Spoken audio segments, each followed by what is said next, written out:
उम्मीद जिंदा रखिए जनाब, आज हंसने वाले कल तालियां भी बजाएंगे। उम्मीद जिंदा रखिए जनाब, आज हंसने वाले कल तालियां भी बजाएंगे। तो दोस्तों, आपके अपने YouTube चैनल इलेक्ट्रिकल एजुकेशन में आपका स्वागत है। आइए दोस्तों, आज हम कुछ न्यूमेरिकल को सॉल्व करेंगे और कुछ ऑब्जेक्टिव प्रश्न हैं, इनको हम देखने वाले हैं। तो दोस्तों, देर नहीं करेंगे, आइए देखते हैं क्या हमारा प्रश्न है। दोस्तों, कह रहा है कि यदि एक जनरेटर से बहती धारा का मान 10 एम्पियर है और इंटरपोल प्रतिरोध 10 ओम है, तो फील्ड वाइंडिंग कॉपर हानि क्या होगी। फील्ड वाइंडिंग कॉपर हानि क्या होगी। कॉपर हानि क्या होता है दोस्तों। कॉपर हानि यानी कि कॉपर लॉस बराबर होता है Ia² RA। इस तरह से होता है। तो आई का मान दोस्तों हमारा दिया गया है 10 एम्पियर और आर का मान दिया गया है दोस्तों 10 ओम। 10 ओम। तो इस तरह से रख देंगे दोस्तों, आई का मान 10 का स्क्वायर गुणे आर का मान 10 ओम दिया गया है।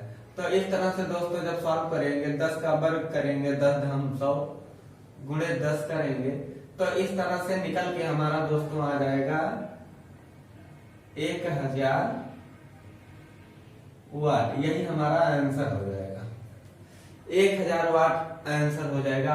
आपका राइट हो जाएगा, बी ऑप्शन राइट हो जाएगा। कह रहा कि एक जनरेटर को मोटर द्वारा चलाया जा रहा है और 300 वोल्ट पर 18.65 एम्पियर की धारा लेता है। इसकी दक्षता 75% है। तब मोटर की अशक्ति क्या होगी। यानी हार्स पावर पूछा गया है दोस्तों, हार्स पावर पूछा गया है। तो दिया गया आपको 4 HP, 5.7 HP, 9 HP and 3.5 HP आपका दिया गया है। तो आइए देखते हैं दक्षता बराबर क्या होता है दोस्तों। दक्षता बराबर होता है output power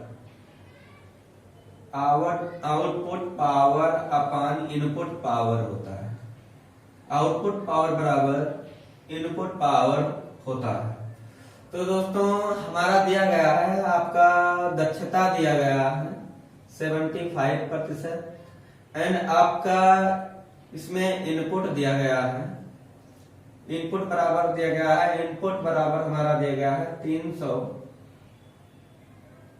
volt and 300 volt है एंड धारा का मान है, आई का मान है 18.65, ये दिया गया है। तो आइए हम पुट करते हैं। दक्षता को जब 75% यानी बटे 100 में हो जाएगा, गुणे आउटपुट, हमें आउटपुट पावर ज्ञात करना है। किसमें ज्ञात करना है। आउटपुट पावर हमें ज्ञात करना है, एचपी में ज्ञात करना है। तो इस तरह से हो जाएगा 300 गुणे 18.65, ये हो जाएगा। चलिए इसको हम पक्षांतर करेंगे तो आउटपुट पावर बराबर 75 गुणे 3000 हो गया 8065, ये हो गया आपका। इस तरह से हो गया बटा में 100। तो इस तरह से हमारा 100 त्याई 300 दोस्तों ये हो गया। तब आउटपुट ज्ञात करना है। आउटपुट इन एचपी में, हार्स पावर में ज्ञात करना है। तो ये हो जाएगा 75। मान लीजिए इसका हम गुणा करवा देंगे, 3 × 5 = 15, 3 × 7 = 21, यह 22, यानी कि 225 गुणे 18.65 अपान में हम क्या करेंगे दोस्तों 735.5, ये कर देंगे दोस्तों। तो ये हमारा किस में बदल गया दोस्तों, हार्स पावर में बदल गया है। क्या हो गया, इतना एचपी हो गया। तो दोस्तों आउटपुट पावर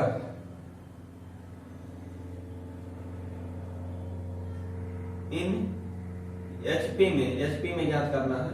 तो इसको जब दोस्तों हम काट देंगे जब इसको दोस्तों हम काट देंगे तो ये 5.7 समथिंग के आएगा। 5.7 HP ये आपका आंसर हो जाएगा। आउटपुट जो आपका प्राप्त होगा, आउटपुट यानी जो अशोषक इतना हमारा प्राप्त हो जाएगा। ठीक है दोस्तों, इसको आप लोग सॉल्व कर लीजिएगा। सॉल्व करने में कोई परेशानी होगी तो आप लोग कमेंट में करिएगा, तो फिर इसको पूरा सोल्यूशन बता दिया जाएगा।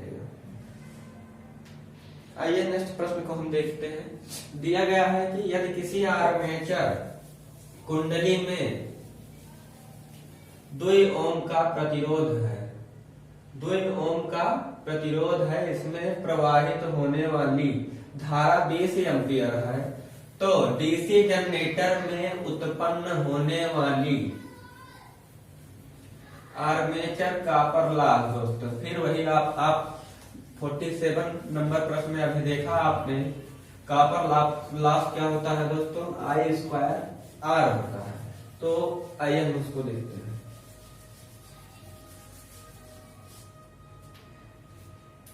49 आंसर करेंगे हम। आप लोग भी सॉल्व करने के बाद आंसर दीजिए। तो इसमें आर्मेचर कुंडली में प्रतिरोध यानी आर्मेचर रेजिस्टेंस दिया गया है, आर्मेचर प्रतिरोध दिया गया है, RA बराबर हमारा दिया गया है 2 ओम, और इसमें प्रवाहित होने वाली धारा यानी आर्मेचर धारा,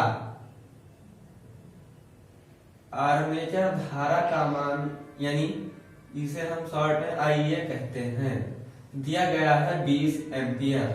हमें ज्ञात क्या करना है, आर्मेचर कॉपर लॉस यानी कॉपर लॉस ज्ञात करना है। कॉपर लॉस दोस्तों क्या होता है, आर्मेचर धारा इसका स्क्वायर और आर्मेचर प्रतिरोध यानी IA²RA कर देंगे इसको। तो IA का मान 20 एम्पियर है, 20 का स्क्वायर गुणे आर्मेचर प्रतिरोध का मान दोस्तों है 2 ओम। तो इस तरह से 20 20 क्या होता है दोस्तों, 400 हो जाता है, और गुणे 2। इस तरह से जो हमारा कॉपर हानि निकल के आ रहा है, कॉपर हानि निकल कर आ रहा है 4 गुना 8, ये 800 वाट आपका आंसर आ रहा है। देखिए विकल्प में मैच कर रहा है। हाँ दोस्तों, तो आपका सी ऑप्शन राइट है, 800 वाट हो जाएगा। आइए क्या कह रहा है, कह रहा डीसी शंट जनरेटर में भंवर धारा हानियां डॉट डॉट के समानुपाती होती है। आपका पहला ऑप्शन दिया गया है फ्लक्स घनत्व पर, फ्लक्स घनत्व की माइनस में स्क्वायर है, और सी ऑप्शन 1 फ्लक्स घनत्व, और दिया गया है फ्लक्स घनत्व B का स्क्वायर दिया गया है। तो दोस्तों आपका राइट आंसर डी हो जाएगा। क्यों हो जाएगा, आइए देखते हैं। 50 नंबर प्रश्न कह रहा है कि भंवर धारा हानि यानी WE बराबर आपका होता है KE B max square F² T² into V वाट होता है, वाट होता है। तो समानुपाती दोस्तों क्या होगा, फ्लक्स घनत्व हर जगह आपका दिया गया है, तो देख लीजिए फ्लक्स घनत्व, फ्लक्स घनत्व का स्क्वायर, फ्लक्स घनत्व का स्क्वायर।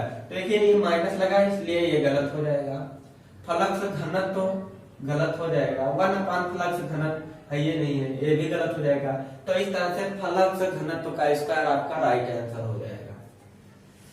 क्या कह रहा है, ऊर्जा का अपव्यय यानी वेस्टेज, अपव्यय का मतलब क्षय, जो ऊर्जा का क्षय हो रहा है वो गर्मी के रूप में प्रकट होता है। क्या होता है, वो गर्मी के रूप में प्रकट होता है। तो किसके फलस्वरूप होता है, तो दोस्तों ये हमारा हिस्टैसिस हानि के अंतर्गत होता है। क्या होता है, हिस्टैसिस हानि के अंतर्गत। तो हिस्टैसिस हानि क्या होता है, WH बराबर KH B max 1.6 F into V, ये होता है F इंटू V वाट, ये होता है F into V, B max 1.6 F into V, ये होता है। और अगला प्रश्न दोस्तों क्या है कि आर्मेचर वाइंडिंग में किस सामग्री का उपयोग होता है। तो दोस्तों आर्मेचर वाइंडिंग में किसका उपयोग होता है, आपका माइका नाइट होता है, माइका नाइट का उपयोग होता है। कह रहा फ्लेमिंग के दाएं हाथ का नियम किस पर लागू होता है, फ्लेमिंग के दाएं हाथ का नियम किस पर लागू होता है। तो चुंबकीय परिपथ में नहीं, विद्युत परिपथ में, यांत्रिक उपकरण में, ये दोस्तों यांत्रिक उपकरण में लागू होता है। कहाँ होता है, यांत्रिक उपकरण में। 52 नंबर क्या हो जाएगा दोस्तों, यांत्रिक उपकरण में लागू होगा, यांत्रिक उपकरण में लागू हो जाएगा। 51 नंबर में आपका हिस्टैसिस लॉस हो जाएगा। 52 में दोस्तों आपका माइका नाइट हो जाएगा, माइका नाइट का प्रयोग करेंगे कहा, आर्मेचर वाइंडिंग में सामग्री के रूप में माइका नाइट। और 53 नंबर में आपका दोस्तों हो जाएगा यांत्रिक उपकरण, फ्लेमिंग के दाएं हाथ का नाम यांत्रिक उपकरण पर लागू होगा। कह रहा है डीसी जनरेटर में यदि पोलों की संख्या और आर्मेचर कंडक्टरों की संख्या निश्चित है तो कौन सी वाइंडिंग उच्च ईएमएफ प्रदान करेगा। तो दोस्तों उच्च ईएमएफ कौन सा प्रदान करता है, तो ये है दोस्तों वेव वाइंडिंग। ठीक है दोस्तों, तो वेव वाइंडिंग। कह रहा है कि मशीन के घूर्णीय हानियों का प्रतिनिधित्व करता है, मशीन के घूर्णीय हानियों का प्रतिनिधित्व करता है। तो दोस्तों ये आपका राइट आंसर इसमें हो जाएगा, आपका डी राइट आंसर हो जाएगा। घूमने वाली यानी घूमने वाली का मतलब स्ट्रे हानि, स्ट्रे हानि कहाँ होगा दोस्तों, मशीन के घूर्णीय हानियों का प्रतिनिधित्व करता है। ठीक है दोस्तों, क्या करता है, स्ट्रे हानि, घूमने वाली हानियों का प्रतिनिधित्व करता है। या कह सकते हैं मशीन के घूर्णीय हानियों का प्रतिनिधित्व कौन करता है, स्ट्रे हानि करता है, या कह सकते हैं घूमने वाली हानि करता है। तो ये रहा आपका इम्पोर्टेंट प्रश्न जो कि यूपीपीसीएल में बहुत बार पूछे गए हैं। तो दोस्तों ये प्रश्न आपका फ्लेमिंग के दाएं हाथ का नियम किस पर लागू होता है, यांत्रिक उपकरण पर लागू होता है। ये जो है आपका 2019 में पूछा गया है यूपीपीसीएल में, 24 तारीख के एग्जाम में सेकंड शिफ्ट में पूछा गया है, आप पेपर उठा के मिला लीजिएगा।